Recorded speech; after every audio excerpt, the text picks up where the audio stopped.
If you guys are anything like us, then when you got into EVs, you probably started thinking about other smart home things that went with it. Your EV charging, your solar, whatever. Or maybe you were a little bit nerdy to start off with, like someone here. Anyways, smart home products and electric vehicles kind of go hand in hand, and we've really found that to be true over the past couple of years. We've been trying out a bunch of smart home products, we've been learning about a bunch more, and unfortunately, we had a huge home emergency that necessitated a smart home product that kind of protects us. Anyways, today we bring you a video with a couple smart home products that can make your life easier and safer in one case. Better. I'm Liv. I'm Patrick. And we're the electric duo. Let's go.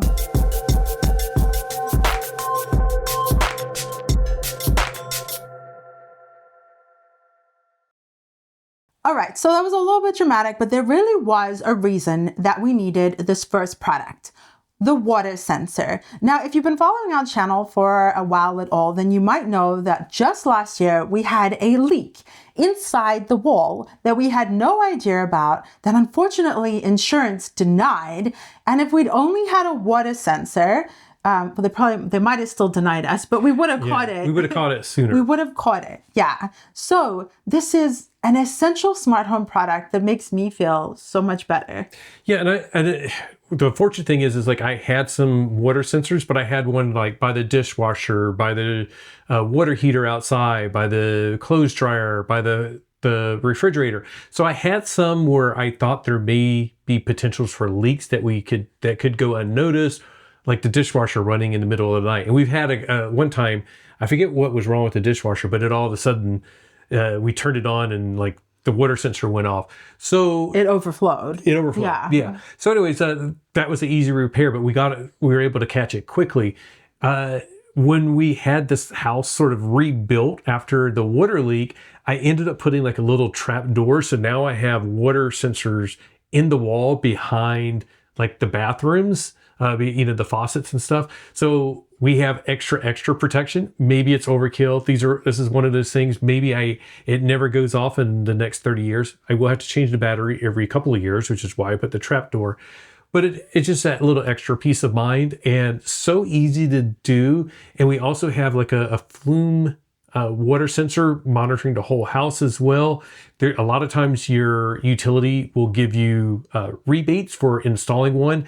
And the idea is like they also want you to catch water leaks before they become a problem, because they don't want, it sounds crazy, but they don't want wasted water either. So water sensors of all sorts, very essential, very critical. I can't recommend them highly enough. Couple $100 investment could have saved us thousands of dollars, and tens of thousands, yeah. So anyways, yeah, so that's like the first big one that is smart home-ish. Yeah. And I love being able to just ask him, I'm like, is everything okay? Is the water okay? There's no water anywhere. And we just know that it's good. There's no water coming from the house. Another smart home device that's also sort of a like safety feature is Wise cameras. We have cameras all over the house. Patrick, obviously, is really good at this stuff. And you set them all up, and then I just get to enjoy them. She gets to, we have one like in our courtyard and things like that. And there's other brands. I like Wise because they're very cheap. Walmart just came out with one in conjunction with Google that's also very cheap and works with Gemini, apparently. I haven't tested that out, but I have used Wise for years, and they had a couple of security issues, but I feel, first of all, you don't want to have like cameras in any sensitive place anyway. So all of ours are sort of facing outward, and I build in routine. So like they're not on unless I want them to be on. But it's like I have one, facing the garbage can so that I can catch the raccoon over there and things like that. So they make a lot of great stuff. They also make a lot of great lighting. So like in our kitchen and things like that, we can do colorful lighting or whatever. And I have routine so that I can tell our favorite search engine assistant, Schmoogle. Mm-hmm. I just say goodnight, and it like closes the blinds, which we'll get to, but turns off the Wise lights and turns on the exterior cameras and stuff like that. So it's just all very, very cool and a lot of fun to sort of like set these type of things up. And then it's just really neat to every once in a while catch our neighbor's cat coming to drink out of our fountain. Oh, it's so cute. Yeah. And you sort of have that all tied into the Google Home. I said the word. I'm sorry. I said that word. Hopefully I didn't activate anything. The Schmoogle Home. But then also like the garage door, open and closer and things like that. They have so many inexpensive turn the lights things. on and it just works out really well. And again, there's a lot of options out there. I'm trying to transition stuff to Matter, which Wise doesn't have Matter stuff, but we'll get into that in a little bit as well, because that's under blinds. We got some Matter blinds. Yeah, we'll get there. But this next product is directly related to our EV, to EVs in general, and that is our Enphase charger. Yeah, she's going to throw this one over to me as well. But Enphase makes a really, really cool charger that ties in with our Enphase solar system. So that means that I could literally say, like, if I want to be very, very green, I could say, like, do not charge the car unless there's excess solar. So I could tell it, don't charge at night, charge when the sun is out, but only charge from excess solar. Very, very cool. I really love it. I've been very excited to share some of that with you. I took a bunch of screenshots and things like that. Now, full disclosure, I don't use that function a lot because of the way our utility pricing is here in San Diego County with SDG&E. It's like, because of the utility rates and the way that the credits are exchanged, it's still better for me to charge at night using the cheap electricity because I'm exchanging credits, and then during the day just sort of like put those the excess solar into the grid. So I'm not charging always from the sun, but I could if I wanted to. I have used it a few times. For example, like we had a car that was loaned to us for a week, an electric car, and we needed to turn it back in, but it was like, oh, I don't want to wait till tonight to charge it, but I don't want to pull from the grid. So I was like, we'll just charge using excess solar. So it's very cool. And, depending on where you live, it might be extremely useful. I will also give another caveat that it's not the only charger that can do something like that. Enphase, if you buy their View 3 system and add it to their charger, you can do some stuff like that as well, where it monitors solar output and then limits the power of the charger. So really cool and just sort of fun and nerdy to be able to do. You're such a nerd, and I love it because then we get to play with all this cool stuff. Another cool smart home item is something that we've had progressively over the years, and it started with the Roomba. So a smart vacuum, a robot vacuum. Years ago, we had a Roomba. I sort of thought it was like a 2-year-old, right? So it could crawl around the house and just boop into things. 2-year-old. Yeah. It was a 2-year-old that had just learned how to crawl, right? I think we both rate the robot vacuums by sort of age of child in a way. So that was the Roomba. Then I got a Roborock. And like part of this was like, physically, I was having a hard time at the time, saving time on cleaning the house and everything. Like really, I'm sure perhaps some of you guys have thought of this too, like the cost benefit of spending on a vacuum versus time spent. This is such a first world problem. But anyways, so I got a Roborock, and I think that was a toddler. It was like a toddler sort of bashing around the house and crashing into chairs and stuff, but it was better than the Roomba. And then at CES last year, we were given the X50 Ultra by Dreamy. Now, this is an expensive vacuum. And mop. And mop. It's a vacuum and a mop at the same time, but it is also really awesome. So I have to preface this saying that we did not pay for this thing. I think it's like $1,300, which is crazy for a vacuum. That is a lot of money. But it also is like, I guess if you told your teenager to go vacuum or mop, like they actually did a good job. I guess they want the money. I don't know. It's really good. It doesn't bash into things. It is really good. It's like in the bedroom, like you can see it like leaving the lines because it's going like, perfectly straight back and forth. But even so, it's sort of like, because Liv will go like, we need it to have, vacuum the bedroom, and I'll come out, of this room here, and like it's just like making a beeline. It's like it does a really good job of like, finding where it needs to go, going on a straight line. And then she was telling me it also, like, if it thinks it needs to hit a spot twice, it'll go back. Yeah, if it thinks it has to hit it twice, it'll go back. It has like intelligent sensing, AI stuff, whatever. So like let's say you have a pet or your kids are playing in one area of the floor. It'll be like, oh, it's busy. I'll go back. I'll go away, finish what I'm doing, and then come back and check. And then it'll be like, oh, no, it's free now. And then finish what it was doing.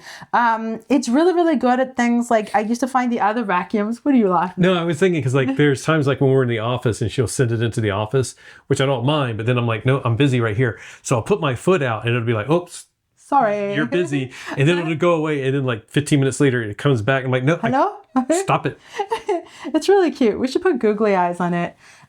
So bath mats are like quite long, shaggy carpet oftentimes. And I used to find that any other vacuum would get caught in that stuff. This one does not. It has a spinny thing and everything, but it does not get caught in that. And I think that's really cool. Some other things that it does, it's voice activated. So we can say, hey, Dreamy, and then like tell it what to do. I wonder if it can hear us. Tell it what to do. There's a ton of settings and mapping and all that good stuff. It literally has a feature that it can jump over things. So if you have like a little step, I don't know, like a couple inches or cables or whatever, it can like literally jump over it, which is super cool. And then also if you are away, you can log into it and look in it as a camera, like use it as a camera. It's very smart. It's very smart. So yes, I'm very impressed. We've literally been using it for a year because I was like, I don't trust you. Like, when are you going to like choke on something or whatever? But it has been amazing. I'm just waiting for the next one. What's the next one? Blinds. Oh, continue. So the next thing is smart home blinds. And I've had wanted smart home blinds for years, but we were not sort of like in a permanent place. I feel like this is a permanent place. So like now we're ready for smart home blinds. And I think it's just so cool. I really, really, really, really enjoy having them. So like, especially our front window, it's this big window. We used to just always sort of leave it closed and blocked off by the curtains because like from the street, you can like sort of look in. So like in the daytime and in the evening, it felt like, you know, people could just look straight in. So now it's very nice to us. Like if we're, you know, out and doing whatever, like we can just have it open. But then when I want to close it up, I can just use my voice and tell Schmoogle to close the front window blinds and it just closes. And then even while we're away on vacation, I can have it open and close based on sun up to sundown and those type of things. It's just super useful, super like convenient to have. They're all Matter compatible. You can get Zigbee or Z-Wave or just remote control or Matter. And what Matter does is it allows it to integrate into like Google Home or the Apple ecosystems so that it's, you know, you can tie it in and do the automations that they have as well. And they're very nice quality. And like one of the things that we really liked about it is we got rid of our dark wood blinds with these white blinds, and we got the ones that like still let some light come through. So even if we have everything closed up, it feels brighter in the rooms. And in the bedroom, we got the curtain because we had a sliding door, and I was like, I'm not sure if I want it all the way open or all the way closed and those type of things. So like doing the curtains, we can open it up just a little bit, crack the door open, turn on the fan or whatever. Lots of very cool stuff. They're from SmartWings, and I've been super happy with them at every window. Yes. And so, by the way, just to say, we've always wanted smart blinds, of course, and they emailed us and we're like, hey, would you guys like to test them? And we were like, would we? Oh my gosh. So we tried out a whole bunch of them. The ones that we use on our giant window are also something that we're trying to use to save energy. So that window lets out a lot of temperature, ambient temperature, cold or hot, whatever. And it can, like, the sun can really beat on that. So we have these thicker cellular blinds that completely block out the outside. So we don't have air conditioning. It did reach 90 degrees a couple times here. So it's really good to be able to close everything and try and keep in a little bit of that colder air that we got at night. That's really, really helpful. Well, and just simply like I was doing some tests, like when we put the curtain up in the bedroom, and it was like where the sun was hitting the carpet was, and it sounds, you know, crazy warm, but it was like, you know, in the morning when it's like 60 degrees outside, the carpet was like 65, 67, or probably, I don't know, probably 70, whatever. But the one in the sun was like 90 something degrees just from the sunlight. But I was able to close the curtain and keep some of that heat out. Like, and we're in Southern California. It's not that big of a deal. But if you're in other areas, it'd be really, really nice to go like, oh, the sun's hitting the front window, close the blinds. And you can automate all of this. And also they have little solar panels, so you can actually charge them up over solar, or you can have them plug into a USB-C or to a wall outlet. So all just really, really cool options with them. A lot of cool design options, different colors, all of that. I'm just like completely thrilled with them. By the way, like I just realized this is the remote. We have like a white one. They have like, I think, an off-white. We got black because this is our guest room. Or like we want it to be very clear and visible on the wall for our guests to be able to go like. That's how I open the curtain. That's how you open the curtains, or the shades in there. So. The next item is a smart home and a smart outside of the home item. And that is I think it's pronounced Romos charger. It's a power bank. By the way, a lot of the stuff, we will let you know if we received it for free. None of the stuff was received for compensation, but some of it we received to be able to test it. So this item we were given at like one of the events at CES, and it has been really awesome because it is a 100 watt power bank. 100 watt output. 100 watt output power bank, which means you can power a laptop, which is really cool, which we actually have done a little bit. It's really, and it has like a little digital display, and it's really crazy. Like when you plug our MacBook Pro into it, if I plug my phone into it, it's like it's slowly like trickling down as it's charging the phone. But when that MacBook, you plug that in, and it's just like, oh, you can just see it just like, it'll drain the battery fairly quickly, but then you have like another couple hours with your laptop. So it's just a really cool little device. There's a lot of good brands out there. There's also a lot of dodgy brands. So this is one that we can say that we've actually used and tried, and it's really good. Yeah, and it's awesome for powering both our phones. So oftentimes there are events where we're both going to be out all day. And if I'm just like, are you taking that one? The 100 watt? And he's like, yeah. So then I know that both of our phones are taken care of. We also have MagSafe chargers, basically, because the peak cases that we use are magnetic. These are MagSafe, basically. We've always been able to use wireless chargers like you can with iPhone. Now, of course, Pixel has the MagSafe built in, basically magnetic as well, like iPhone. So we're able to use those magnetic chargers anyways. We'll link the one that we use and like. Obviously, it's much smaller than that giant one that we have, but it's really nice to have. It's just like with our cars, it really sucks to be out of power when you need it. So I love having something with me to take care of that. On the note of power, by the way, and portable power, on to the next item. Yeah, we love the little portable power, and the Mach-E doesn't have like a 110 outlet. So we found this to be useful to take out with us, but we've also been using it just like in the backyard where, yeah, I could get an extension cord and plug in. It's only like 15 feet away, but like our little picnic table thing back there, we want to have like a speaker. We don't want to like blasting from, over under on the patio. We want it like on the table. So we'll take a speaker and plug it into this, and it's one of the smart home speakers. So we even have that. It's connected to Wi-Fi. Have you said what item it is yet? No. You got to guess. I'll give you 3 guesses. No, it's like it's a Bluetti power bank basically, and it's like it has a handle on it. It has a wireless charger. It has USB-C. You can plug. Has 110 volt out. Just super useful. And they make various sizes. They go up to be way bigger, that are a lot more difficult to carry around. But the Bluetti's has been so just useful for us. It has like an emergency light on it as well. So yeah, it's from Bluetti. And we've used it at home, obviously, like Patrick was saying, but they're super useful to take out if you're going to be out anywhere picnicking or at car events. We've taken it to Cars and Coffee oftentimes. We've done things like we had a display once, so we powered a little TV with it. Or if there's anything that our Mach-E obviously can't power, it's really useful to have. Or if you do any like camping stuff, it's useful too. Even for Halloween, we had an ID Buzz that we were testing out, and we had the idea of like, we're going to run some like disco lights and stuff in the Buzz for Halloween, like dress it up. And had that idea because it has a 110-volt outlet in the ID buzz, but the car has to be on for the outlet to be on. So I was like, well, that sort of is a bummer. I can't, like, I don't want to like leave it running and, anyways.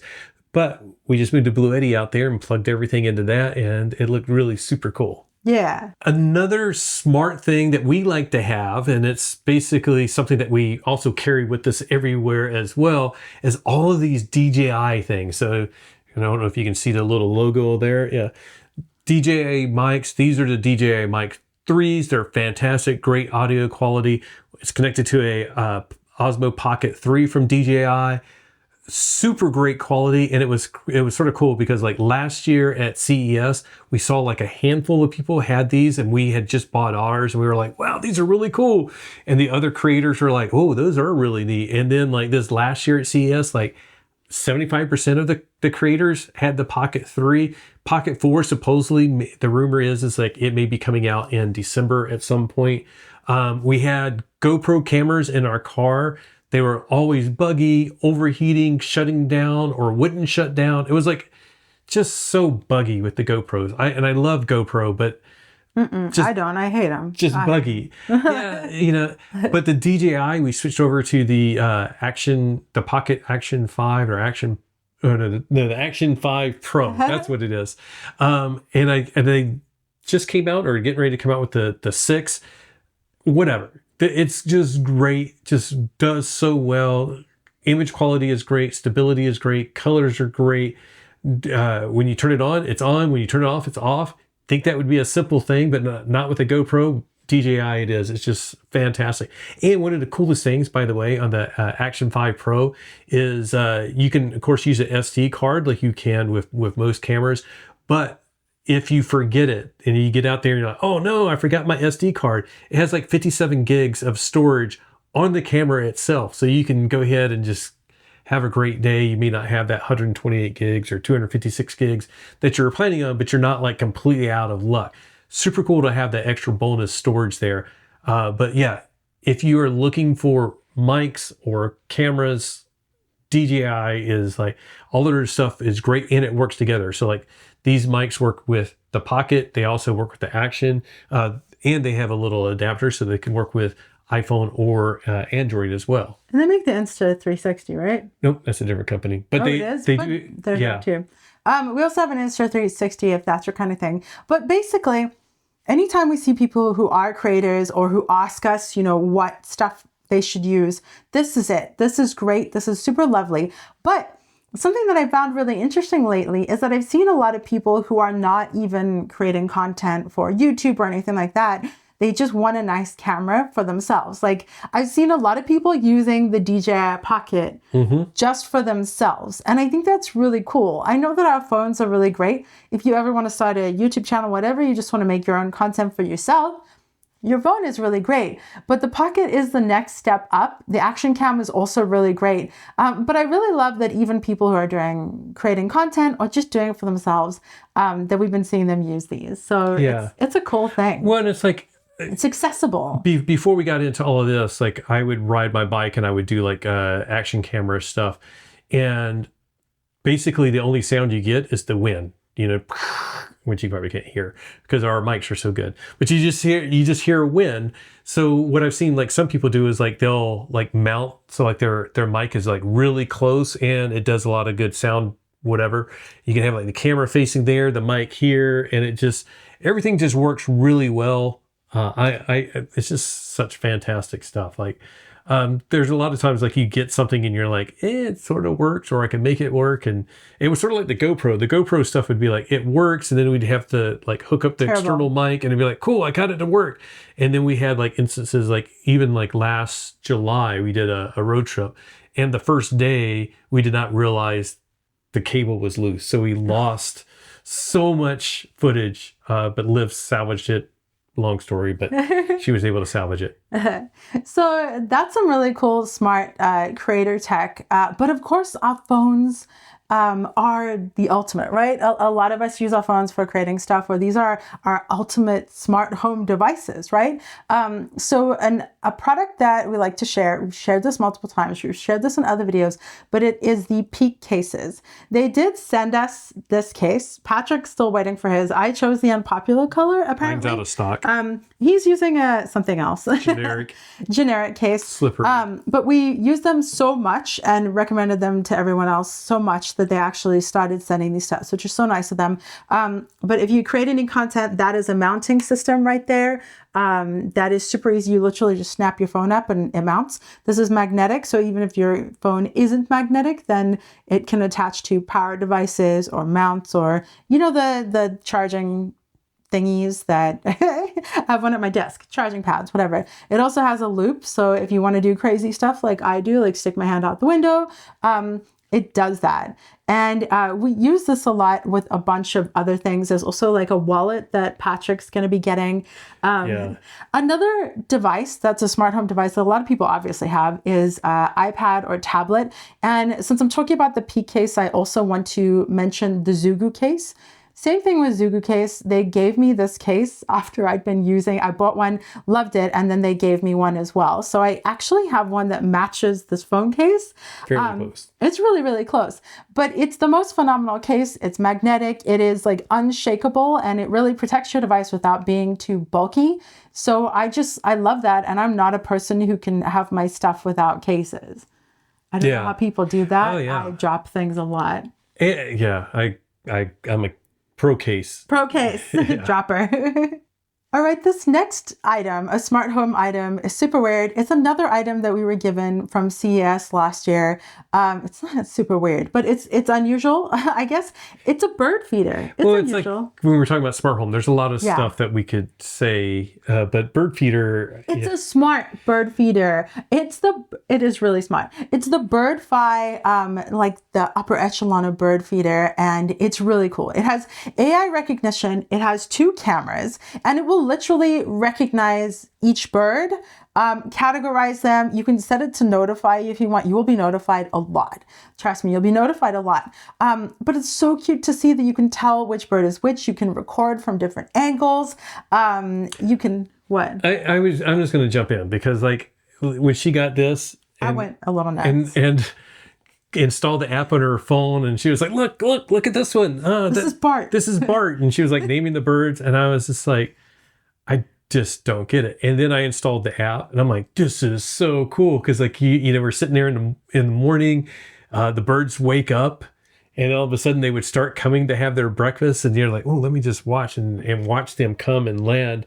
It was so cool to see the family of birds, and then you see the one bully bird that like the other birds were always there, and then the one bully bird would come and they would scatter because he showed up. It was total drama, and you like got to know all the birds. It was really, really cute. And then all of a sudden, like you might think your yard is unpopular right now, but if you put a BirdFi or a bird feeder out there, it will become super popular. It'll be like the most popular place in the school or whatever, or the town, whatever, the popular part of the schoolyard. Suddenly there'll be tons of birds, and also they will expect the food. So I ended up putting it away because we were so busy that I wasn't filling it regularly, and I felt really bad because the birds would go and be like, what, where, why? It's almost like they were looking. Hello? Yeah. Hello? Where's dinner? You're like, oh, that's out again. It was so cute though. It was really an absolutely lovely experience. And it's just a lovely smart home thing. If anyone's into birds or whatever, you can give other people the link if you want to give them permission to watch it. By the way, it also turned out to be a really cool security camera because all of our cameras currently face out, and that one was facing in. So when a post person was delivering or someone was coming to our door, I set it to alert me when a person was there. So that was really cool. And no one's expecting that the trees are watching them, are they? So that was cool. Yeah, it was really cool. I'm going to let you do the last one because I think you're going to need this last one. It was like the bonus one. She's like, this one is, I don't know. But I think you're getting ready to go use it. I'm getting ready to go use it. This bench is not comfortable. We're sitting on my piano stool. I have a piano, and this is a piano stool that stayed in the family. It is hard, and it seems like it's as old as it is. So, the next item, I think all of our smart home things are really stuff that we saw at CES. CES is the Consumer Electronics Show in Las Vegas. We've gone 3 years now.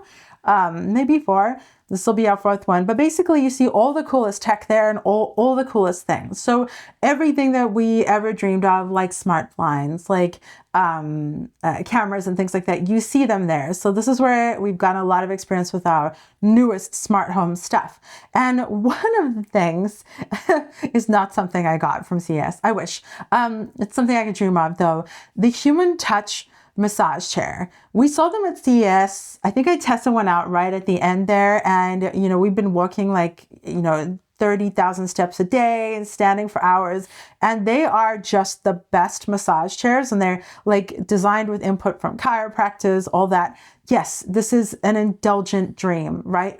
But if you don't know, I have injuries. I have an amputee, a lot of different disabilities that mean that I just get a really sore back a lot. So it's my dream one day that I could own a human touch.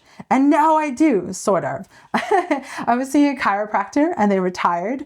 And so they sold me They retired. It sounded like you said they were tired. Oh, they were tired. They got tired from cracking my back. Retired. I was seeing a chiropractor and they retired.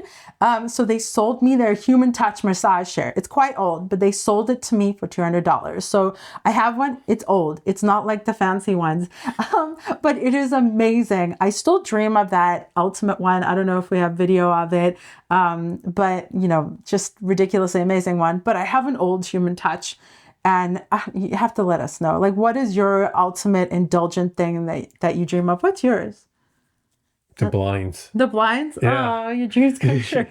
No, it's this chair, and I'll just say, it's so good that, her dad will text and go, are you guys home? Yeah. And you're mind if I come over and use the massage chair? And he'll literally come over, do the massage chair. We talk to him for 30 minutes, and he's like, thank you, and then just leaves. My dad had back surgery. He had a fusion, so it's really, really nice that he gets to share it too. It warms my heart. Yeah. I know, yeah. And Patrick even likes it.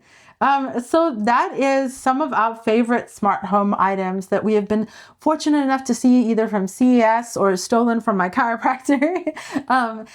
But do let us know what your favorite smart home items are. I mean, I kind of feel like everything at home is becoming smart. Yeah, and I sort of said people have seemed to have liked our previous forays into smart home stuff. I would love to do a lot more of it.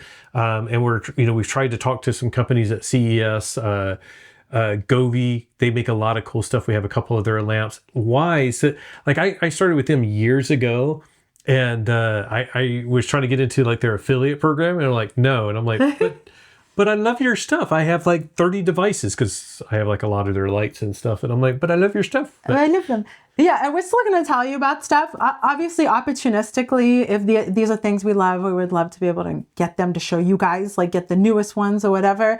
If Human Touch wanted to send me the newest massage chair, I guess I would just take it. But you know what I mean? We're still going to tell you guys about these things because we love them. Whether they support us or not, this is our honest opinion. We are quite enmeshed in smart home. If I could make smart everything, then I sort of got to redo things, by the way. And this is sort of what I was thinking about too, is I can tell you all the mistakes I made with the smart home. And part of it was we had our old stuff, and then we moved to a new house, and I didn't rename everything as well as I should have. And then we had the damage from last year, and it was I moved things around, and then he didn't get renamed properly, so I could have things named incorrectly, and some other oddities. I can tell you all of my mistakes. I would love to do a bunch of those, but I know this is the EV only channel. But maybe we do something. I don't know. We are electric. You guys let us know if you want to see stuff. If you want to see stuff, we'll do stuff, right? Yeah. So on that note, thank you so much for joining us for this video in which we shared a bunch of smart home tools that we love to make our lives easier. Let us know what smart home things you use to make your life easier. And if there's something that you want or are curious about, let us know too, because maybe we have recommendations or maybe other people do too.